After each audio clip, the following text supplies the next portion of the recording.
banyak filem-filem yang menggunakan perkataan pendekar. Especially filem yang menyinggung tentang pertarungan, silat dan sebagainya. Jadi filem-filem ni selalunya memberi kesan kepada masyarakat yang menonton and then terlalu tersedot kepada filem tadi dan menjadikan label pendekar itu harusnya seperti dalam filem itu gitu. Jadi banyak filem-filem menggambarkan pendekar tu mesti fighting, mesti menang, mesti hebat, kuat dan sebagainya lah. Pendekar ditunjang ke level seperti itu. Itu menjadi persepsi umum. Sampai sekarang pendekar tu mesti something yang like what the film show. Kan? Tapi kita harus sorot kembali kalau nak tahu tentang what is pendekar all about. Pastinya kita mesti nak kembali kepada melihat pendekar pertama yang mengajarkan ilmu ini kepada kita. Kepada rakyat zaman itulah. Pendekar yang pertama. Dia tu pendekar sebab tu dia mengajarkan. Silat ni urusan para pendekar. Pendekar yang pertama tu. Nah, pendekar pertama ini kerja dia apa? Karakteristik dia apa?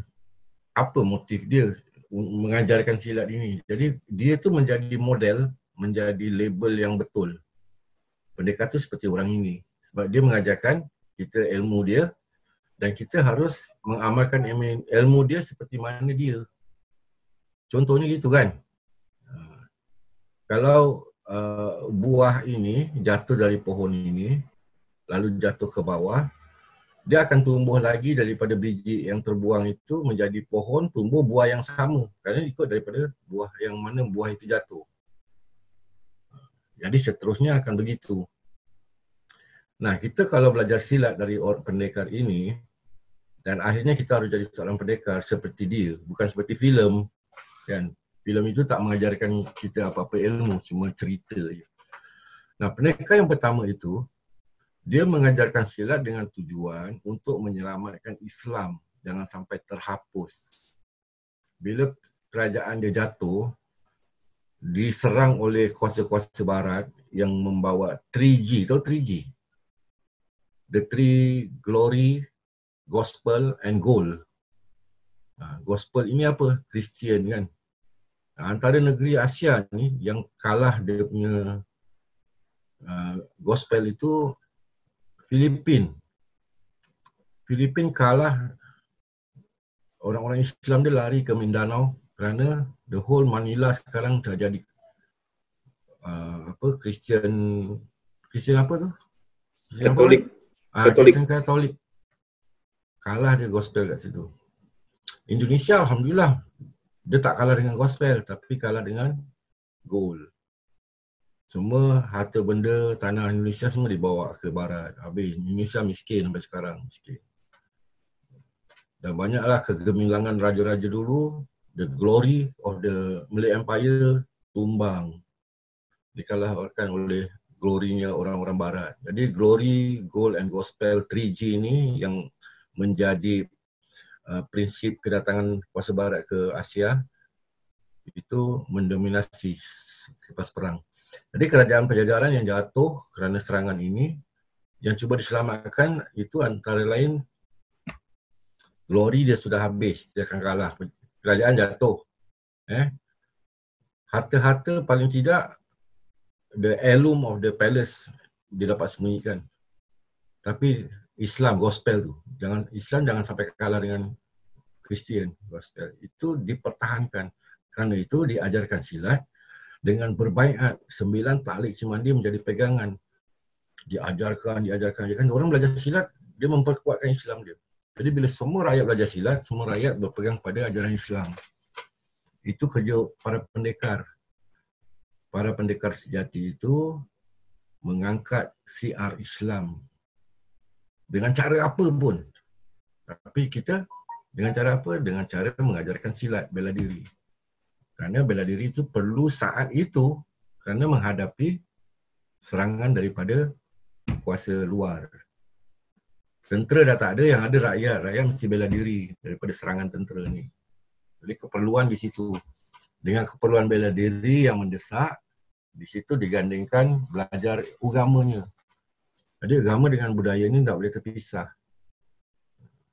Silat menjadi budaya, agama tu pegangan yang jangan dikalahkan. Alhamdulillah sampai sekarang silat bertahan kerana banyak orang belajar silat dan berpegang pada agama. Itu kerja para pendekar tu. Mengajar silat, berdakwah. Dengan berdakwah tu apa yang kita dakwahkan, agamanya kita dakwahkan. Tapi dengan menggunakan instrumen belajar bela diri. Itu kerja para pendekar. Jadi pendekar umumnya semua tu para pendakwah yang berjalan. Bukan duduk dekat satu kampung, buka perguruan, jadi guru silat. Kat situ duduk, kolek yuran, datang murid-murid. Bukan itu kerja pendekar. Pendekar tu harus keluar berjalan. Pergi ke tempat-tempat yang orang yang salah tanggap tentang silat betulkan. Maknanya belum ada silat, buat gelanggang baru situ ajarkan. Dia berkembang, berjalanlah. Pendekar orang yang pandai memekarkan ilmu. Pendekar. Kenapa memekarkan ilmu? Kerana mengajarkan ilmu agama itu harus dikembangkan, harus diceritakan, harus didetailkan. Filosofinya, undang-undangnya, peraturan, keilmuannya, semua itu harus dikembangkan. Pandai dimekarkan oleh seorang yang pandai mekar. Disebut pendekar. Itu short word dia pendekar. Orang yang pandai memekarkan ilmu. Mekar tu mengembangkan macam bunga mekar. Gitu kan? Jadi ini ilmunya kembangkan. Nah, kita belajar ini pancer. Pancer ini daripada kelit. Kelit itu ajaran. Kita buang ajaran yang salah kerana kita berpegang pada ajaran yang benar. Pegangan ini, genggaman ini adalah ajaran yang benar. Ya. Apakah ajaran ini? Inilah ajaran yang Allah Ta'ala berikan. 5 perkara. 1, syahadah. 2, solat. 3, puasa. 4, zakat. 5, haji. Ini yang Allah Ta'ala ajar. Nampak tak ni word? Word ni apa? Alif, lam, ha. Allah mengajarkan yang 5 ini supaya kita berpegang pada ajaran Islam, beriman. Siapa itu Allah? Ada nama dia 99 kat sini. Di sini ada 81. Ni mirror image 81. Di sini ada 18. 1 dan 8. Dicantumkan. Jadi 99. Ini klik. Jadi filosofi ini para pendekar dulu sudah buat satu jurus yang dalamnya mengandungkan filosofi agama. Belajar jurus, pecahkan pengertiannya jadi belajar agama. Tak terpisah. Soalan Nazri tadi, siapa tu pendekar yang sebenarnya? Karakteristiknya apa? Orangnya macam mana? Apa yang dia buat? Ini yang Paman cerita ni. Pendekar tu seorang yang berdakwah menyiarkan agama Islam melalui pencak silat. Dalam titian silaturahim. Bukan bergaduh, bukan bertanding. Kita bersilaturahim, cerita tentang silat, ni bela dirinya, boleh belajar, ini pengertiannya. Cerita agama. Buang kelin, maknanya buang ajaran yang salah kerana berpegang pada ajaran yang benar. Ini ajarannya. Ini semua dikupas, cerita jadi cerita agama. Cerita pasal rukun Islam, rukun iman, sifat 20. Itulah pendekar. Jadi kita harus jadi seorang pendekar kerana kita perlu jadi seorang pendakwah. Menyampaikan pelajaran atau ilmu pencak silat untuk menyampaikan agama Islam. Itu yang pendekar pertama yang kita kenal sebagai yang higher itu motif dia gitu, mengembangkan dia dalam perjalanan dia ke masyarakat. Dia bukan jalan sebagai guru silat, dia kerja sebagai penjaga kuda. Pergi rumah orang ni yang ada kuda, dia offer servis, saya boleh tolong jaga kudanya, kasih makan gitu, jaga kudanya. Dah okey, dia pergi di tempat lain yang ada kuda kan orang kaya yang boleh kasih duit upah. Dia jadi seorang penjaga kuda. Jadi bila penjaga kuda, orang melihat status dia rendah. Alah, ini penjaga kuda. Tapi sebenarnya dia seorang pendekar. Kerana dia tak diangkat-angkat, orang tak tahu. Dengan status menjaga kuda itulah dia bermasyarakat dari bawah. Orang tak cari-cari dia bukan guru silat, penjaga kuda je, padahal dia lah pemulanya. Itu cerita Mbah Khair sebagai penjaga kuda. Bukan dia berniaga jual kuda, dia jaga kuda orang. Okey, Nas. Terjawab tak, Nas? Nanti kita belajar detail nanti sifat-sifat pendekar tu apa. Jati diri seorang pendekar tu apa. Nanti kita go into details dalam belajar. Ini saya cakap kedai kopi. Ngopi. Jadi kita tak perlu nak macam angkat-angkat orang yang ada kata status orang tu pendekar ke apa mana sekarang ni. Kalau kita tak dapat sifat-sifat yang betul pendekar daripada dia orang. Kalau kita ada status pendekar pun, there's nothing to be proud of. Memang tu kerja dia. Mungkinlah kalau orang beranggapan pendekar itu orang yang pandai silat, boleh dah bunuh banyak orang. Wah, dia angkat-angkat. Okay. Tapi kalau setakat orang pergi ajar orang ngaji, belajar orang rukun Islam, nak dibanggakan apa? Banyak orang boleh buat, orang bukan pendekar pun boleh buat. Yang dalam bidang lain tapi mengamalkan Islam, ini dalam bidang bela diri. Dia mengajarkan syiar Islam, dia dapat gelar pendekar. Tapi yang mengembangkan syiar Islam di bidang lain, orang-orang seperti ustaz, para ugamawan, cikgu-cikgu yang mengajar, ada doktor-doktor pun mengajar agama kan. Mereka tu mengerjakan kerja-kerja sebagaimana seorang pendekar tapi dalam bidang masing-masing. Tak hebat pun. Wah, dia tu doktor. Ada tahu tukang masak, chef. Dia kalau ajar masak, dia ada agama dia. Dia ceritakan kenapa mesti perah limau supaya jin tak suka makan makanan ni. Ada limau, jin tak suka limau. Itu semua cerita tentang agama dia lah. Kalau nak makan, kalau nak masak, mesti nak baca bismillah dulu. Ini seorang chef. Chef Ismail nama dia, kalau korang pernah dengar. Chef Ismail, Radio Malaysia. Dia seorang ustaz sebenarnya, tapi dia chef. Kita seorang ahli bela diri, tapi kita ajar agama. Sama juga. Bidang lain, tapi kerja sama. Mendakwah. Sebab Rasulullah tu kan ada sifat-sifat pendakwah kan. Yang amanah, yang mendakwah. Jadi kita kerjakan sifat-sifat Nabi tu, kita penerus. Dan nanti lebih proud. Kalau orang cakap awak pendekar, you just think pendekar tu seorang pendakwah Islam. Apa yang nak be proud?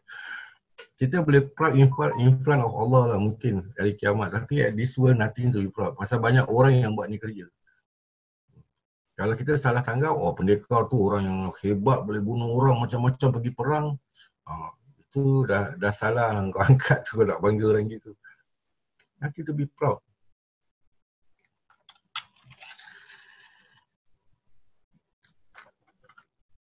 Tengok adalah sirah sahabat-sahabat Nabi, para pejuang pendekar Islam.